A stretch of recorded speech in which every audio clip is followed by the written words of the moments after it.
Hi everyone, welcome to Gagan story time. आज की हमारी स्टोरी है परिवार और माँ। एक गांव में एक सुखी परिवार रहता था। उस परिवार में 3 भाई और एक बहन थी। उनके माँ बाप उन चारों से बेहद प्यार करते थे, मगर बीच वाले बेटे से थोड़ा परेशान थे।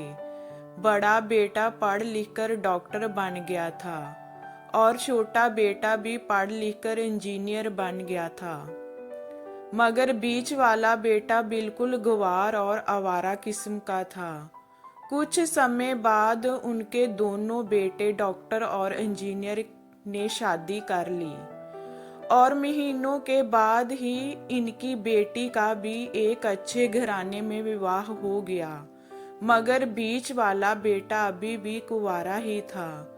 वह अनपढ़ था और कहीं पर मजदूरी का छोटा सा काम करता था। उसको शादी के लिए कोई भी लड़की नहीं मिल रही थी। उसके माँ बाप उससे बहुत परेशान हो चुके थे।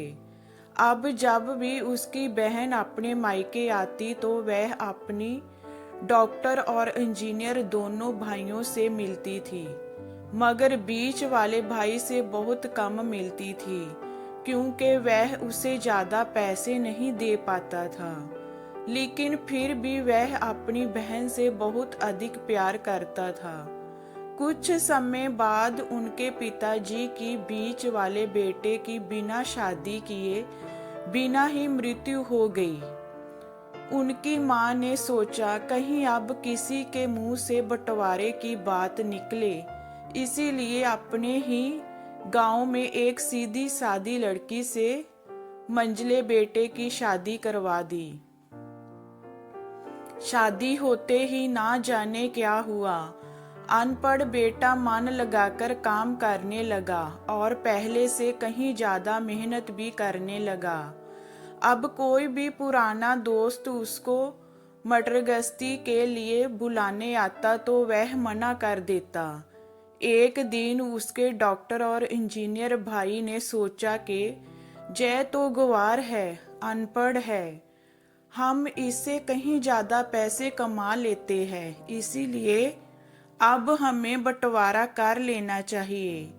माँ के लाख मना करने के बाद भी दोनों बेटों ने बंटवारे की तारीख तय कर दी और उन्होंने अपनी बहन को भी बुला लिया। तभी उनका गंवार भाई कहता है कि तुम लोग बंटवारा कर लो, मुझे जो बचे वो दे देना, जा ना देना, मैं शाम को आकर अंगूठा लगा दूंगा। तभी उसकी बहन कहती है, अरे बेवकूफ, तू तो हमेशा बेवकूफ ही रहेगा। जमीन का हिस्सा तो आमने सामने बैठकर होता है। और उसकी माँ भी उसे काम पर जाने से रोकती है। उसी वक्त वकील भी वहां आ जाता है और कहता है कि आपका सारा हिस्सा मिलाकर 10 बीघा जमीन और एक मकान है। अब जय बताओ किसको कितना हिस्सा देना है, मैं उसी हिसाब से कागज बनवा दूंगा। तब गंवार बाई कहता है, वकील साहब, 5-5 बीघा जमीन हमारे दोनों भाइयों के नाम लिख दो और ये हमारा घर है मेरी प्यारी बहन के नाम कर दो। तब दोनों भाई पूछते हैं कि तू अपने हिस्से में क्या लेगा।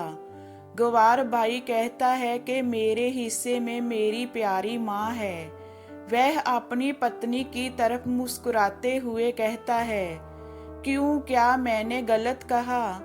उस गंवार और अनपढ़ की पत्नी अपनी सास से लिपट कर कहती है, माँ से बड़ी वसीयत क्या होगी मेरे लिए।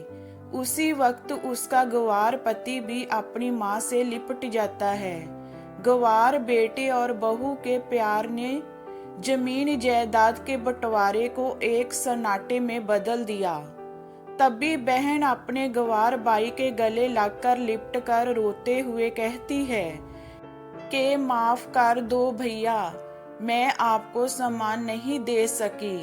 तभी उसका भाई कहता है, मेरी प्यारी बहन, इस घर में जितना अधिकार हमारा है उतना ही तुम्हारा भी है। और रही बात बंटवारे की, तो बंटवारा नहीं करने से जीवन खत्म तो नहीं हो जाएगा। क्यों करते हैं हम बंटवारा? क्या हम एक साथ मिलकर नहीं रह सकते? जैसे हम बचपन में मिलकर खेलते रहते थे। एक साथ मिलकर रहने को ही तो कहते हैं एक अच्छा परिवार। और उसके परिवार को संभालती है एक माँ।